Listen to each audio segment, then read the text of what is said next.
और चलिए सीधा रुख करेंगे उज्जैन का, जहां पर सीएम डॉक्टर मोहन यादव संबोधित कर रहे हैं। सुनते हैं। सरकार के सर्वाधिक लोकप्रिय मंत्री में से एक और इस विषय के भी सिद्धहस्त हमारे संस्कृति पर्यटन मंत्री श्रीमान गजेंद्र सिंह शेखावत जी का जोरदार अभिनंदन करें अपनी सबकी ओर से। उन्होंने विस्तार से विक्रमादित्य के जीवन के विविध पक्षों को हमारे सबके सामने रखा है और ये मैं उनसे व्यक्तिगत चर्चा में भी हमारी उज्जैन की विशेषताओं में वो दूसरे विषय से भी उतना ही महत्व रखते हैं। जैसे एक और आदर्श नायक जिनका जीवन भारत की आजादी के लिए उसी प्रकार से जैसे विक्रमादित्य ने अपने स्वयं के यश पाकर के विक्रमादित्य के सुशासन की उच्चतम दूरी तय करते हुए दुनिया के अंदर धाक और साख बनाई, ऐसे ही हमारे एक और नायक जो स्वयं सत्ताधीश नहीं हुए लेकिन आजादी की कीमत तमाम प्रतिकूल परिस्थितियों में जिस प्रकार से वीर दुर्गादास महाराज ने जी करके दिखाई, जोरदार ताली बजा करके अपने उस वीर योद्धा को याद करें। तीन पीढ़ी को लेकर के लगातार संघर्ष करते हुए और उनके मन में भी वो लड़े पूरे देश के लिए। राजस्थान से उनके आपने अलग जगाया, लेकिन हमारा सौभाग्य है ये वीरों की धरती, महावीरों की धरती अंततः अपने उन पुत्रों को पहचान लेती है जिससे अपना आप उज्जैन का संबंध उनसे जुड़ता है। उनका जन्म यहाँ नहीं हुआ लेकिन वो शरीर छोड़ने के लिए उज्जैन की पुण्य भूमि का चयन करते हैं। यह हमारा सौभाग्य है। यह धरा वो इतनी पवित्र धरा है और इस बात को माननीय गजेंद्र सिंह जी ने सदैव आग्रह से किया है।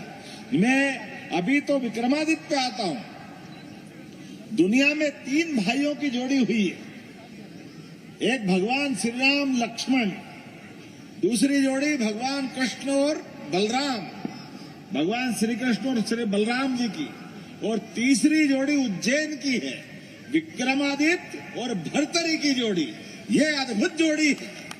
दोनों के दोनों भाई जिनका पूरा जीवन किस प्रकार का आदर्श हो सकता है।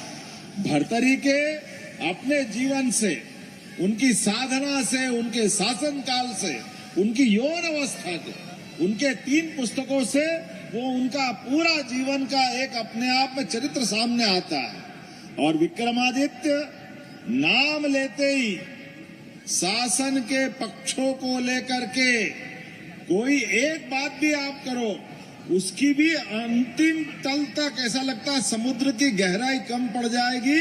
विक्रमादित्य की अंदर की गहराई की आकलन नहीं कर सकते। न्याय, वीरता, दानशीलता, शौर्य, पराक्रम, पुरुषार्थ, दयालुता, अरे पता नहीं कैसे किस किस प्रकार के गुणों से युक्त है, जिनके शासन के बलबूते पर जिस सिंहासन पे बैठते वो गुणों से युक्त कल्पनातीत 32 पुतलियों का सिंहासन, ऐसा लगता है कि स्वयं भगवान विराजमान जिस सिंहासन पे हो जाए, उस शासन के शासक का बैठने के बाद उस सिंहासन का महत्व 1000 साल है विक्रमादित्य और राजा भोज के बीच में।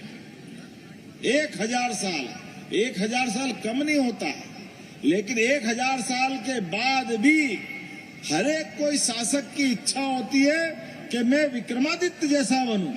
और हमने विक्रमादित्य और उनकी 32 पुतलियों की कहानी से एक एक करके आप सारी दूर से देख लो, जिसकी एक पुतली की कहानी 31वीं में थोड़ा संक्षेप में सुनाना चाहता हूं। राजा भोज सिंहासन पे बैठने जा रहा है, एक एक करके 30 पुतलियों ने भोज को अपने उन भाव से कि नहीं राजन, आप इस सिंहासन के लायक नहीं हो। जबकि राजा भोज का भी शासनकाल, उनकी विद्वत्ता, उनकी ज्ञान की सीमाओं के आधार पर विक्रमादित्य के समान राजा भोज भी कई कारणों से पूरे देश में पूजनीय है।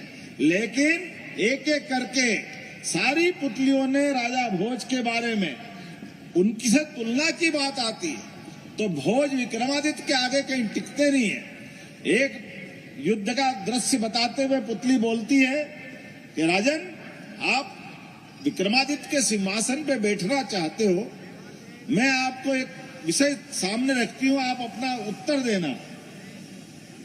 आमने सामने का युद्ध है, सेना इधर भी खड़ी है, सेना उधर भी खड़ी है, और ऐसी विशाल सेनाओं का कुशल संचालन आपको करना है। और उस कुशल संचालन में हर हालत में युद्ध में आपका नियंत्रण भी होना चाहिए, और युद्ध में जय चाहिए, पराजय नहीं चाहिए।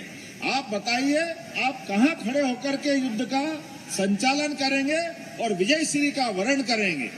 विक्रमादित्य क्या करते थे? राजा भोज के सामने यह प्रश्न खड़ा होता है। राजा भोज सारे अपने अनुभव के आधार पर, क्योंकि राजा भोज ने थोड़े दिन पहले ही एक विजयश्री, एक नहीं 2 विजयश्री हासिल की थी, जिस विजयश्री के बलबूते पर पूरे देश में राजा भोज का नाम आसमान की ऊंचाई छू रहा था। जब कह रहे थे कि गांगे और तेलक दोनों राज्यों को एक साथ एक बार में राजा भोज की सेनाओं ने परास्त करके उनके पराक्रम के झंडे गाड़े हुए थे। इसलिए कहावत पूरे देश में चली हुई थी, कहां राजा भोज और कहां गांगे तेलक। दुर्भाग्य से इस कहावत का अपभ्रंश हो गया।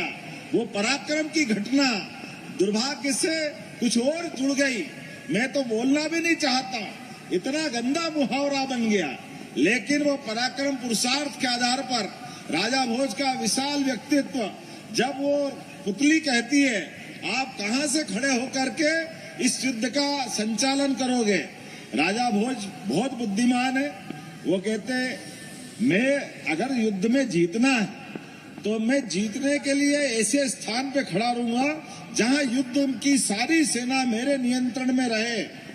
मेरी हिसाब से इस युद्ध की दिशा में अगर हमको आगे बढ़ के परिणाम पाना है तो परिणाम में सफलता हमारी अपनी भूमिका पर निर्भर करती है। दृष्टिगोचर होना चाहिए सारा घटनाक्रम, क्योंकि युद्ध में लड़ते तो सैनिक हैं, अधिकारी हैं, लेकिन परिणाम युद्ध संचालन करने वाले के खाते में आता है। इसलिए उसमें इतनी कुशलता भी चाहिए, इतनी बुद्धिमत्ता भी चाहिए, इतना विशाल दृष्टिकोण भी चाहिए और इतनी अनुभवशीलता भी होना चाहिए।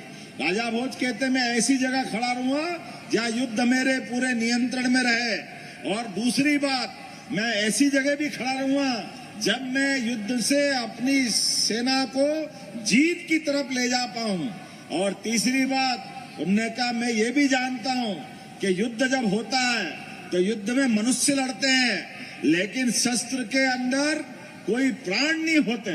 इसलिए शस्त्र कोई भी हो, वो राजा, सैनिक, सिपाही, अधिकारी, इसमें अंतर नहीं करता है। स्वाभाविक रूप से मैं ऐसे स्थान पे भी खड़ा रहूंगा जहां मैं इन सारी बातों से अपने आप को बचा के भी ले जाऊं, क्योंकि किसी कारण से राजा का कोई लाश हो गया, राजा पे कोई हथियार आ गया तो युद्ध का परिणाम वही बदल सकता है। ऐसे में मेरे लिए ये स्थान भी बहुत महत्व का होगा। जैसे ही ये राजा भोज ने बात कही, पुतली ने कहा बस फैसला हो गया, आप विक्रमादित्य का स्थान नहीं ले सकते। ये प्रश्न का उत्तर जैसे ही विक्रमादित्य के समान क्या सोचा होगा मालूम नहीं। पुतली से राजा भोज ने कहा मैं मान लेता हूं कि चलो मैं नहीं बैठूंगा, लेकिन मैं बताओ कि मैंने गलत क्या बोला? मैंने जितनी बातें रखी किसी युद्ध के जीतने के लिए, इससे अच्छी बात क्या होगी? पुतली ने कहा राजन, आपने सारी बात तो कर दी, लेकिन एक बात आप भूल गए कि युद्ध के लिए आपने कहा कि शस्त्र कोई अंतर नहीं करेगा। ये आपने समझाने के लिए कहा है, लेकिन विक्रमादित्य और भोज में यही अंतर है, जो मौत से भी नहीं डरे वो विक्रम हो सकता है, ये राजा भोज नहीं हो सकता।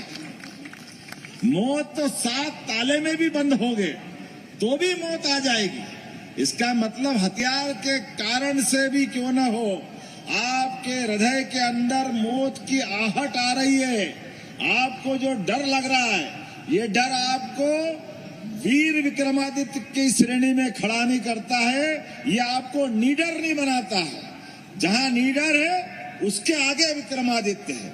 आज के इस अवसर पर जब विक्रमोत्सव का शुभारंभ हो रहा है तो हमारे लिए शिवरात्रि का पर्व, विक्रम का सच्चे अर्थों में उनका नाम विक्रमादित्य नहीं है, उनका नाम है सहसांक। लेकिन जो विरुद्धार्थी क्रम को सुक्रम में बदल दे उसका नाम विक्रम, और आदित्य के समान, इसलिए वो विक्रमादित्य कहलाते हैं। ऐसे वीर विक्रमादित्य के लिए सदियों तक ये उपाधि इस नाते से जानी जाती है कि विक्रमादित्य 1, 2, 3 बाद के कालक्रम में कई लोगों ने अपना नाम विक्रमादित्य करके अमर होने का प्रयास किया, लेकिन मैं मान के चलता हूं आदि तो कोई एक ही होगा, और आदि विक्रमादित्य 2081 का पूरा होते होते 82 लगेगा।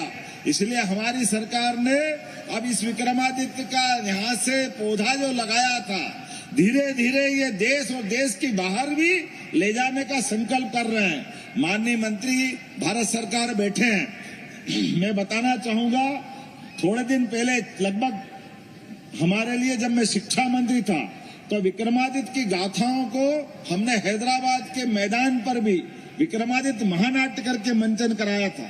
अब ये अलग बात है, अलग अलग क्षेत्र की भाषा के हिसाब से विक्रमादित्य को वहाँ विक्रमादित्य भट्टी राजा करके बोलते हैं, अलग भाषा अलग क्षेत्र में थोड़े शब्दों के आधार पर।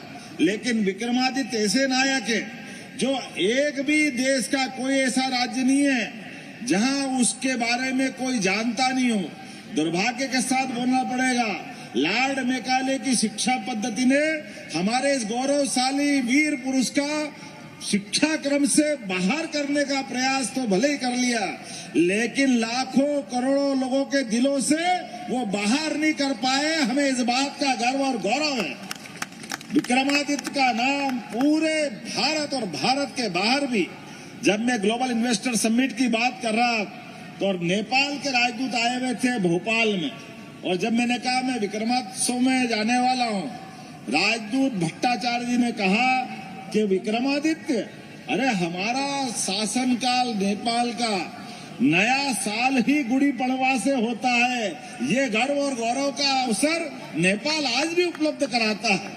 पूरा वर्ष उनका गुड़ी पड़वा से चालू होता है। मैं मान के चलता हूँ उनके उस भाव के आधार पर नेपाल से भी हमारा विक्रमोत्सव का संबंध भारत सरकार के माध्यम से जुड़े। मैं माननीय शेखावत जी से इस दिशा में भी काम करने की बात कहूंगा।